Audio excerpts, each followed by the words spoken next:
আমার মাথা দিব্যি সোম। আমার থেকে কিচ্ছু লুকিও না, বলো বাড়ির দলিল কোথায় রয়েছে সোম, বলো, তোমাকে আমার মাথা দিব্যি। পারু, তোমার ক্লিনিক খেলার জন্য যে টাকাটা তোমার প্রয়োজন ছিল, ওই টাকাটা আমি আগের দিন দিয়ে এসেছিলাম এই বাড়ির দলিল জমা রেখে।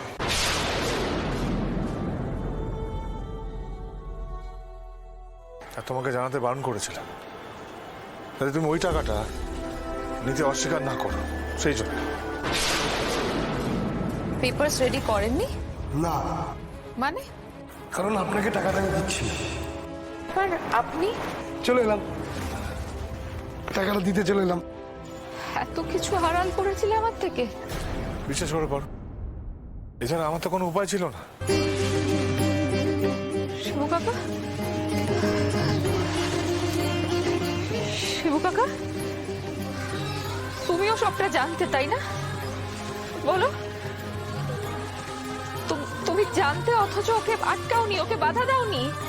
না, আমি বলেছিলাম, কিন্তু আমি এই বাড়িটা ছাড়া তোর জন্য আর কিছুই রেখে যেতে পারিনি।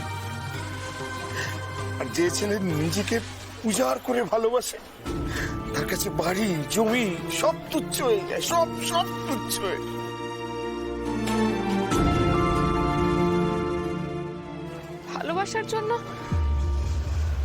ভালোবাসার জন্য কেউ নিজের পরিবারকে এইভাবে পথে বসায়, বলো তো?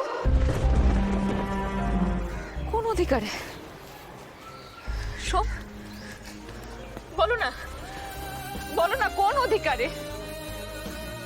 ক্লিনিকটা তো আমি পরেও খুলতে পারতাম, শুধুমাত্র আমার স্বপ্ন পূরণ করার জন্য তুমি নিজের বাবা, নিজের বোনেদের মাথার ওপর থেকে ছাদটুকু কেড়ে নিলে।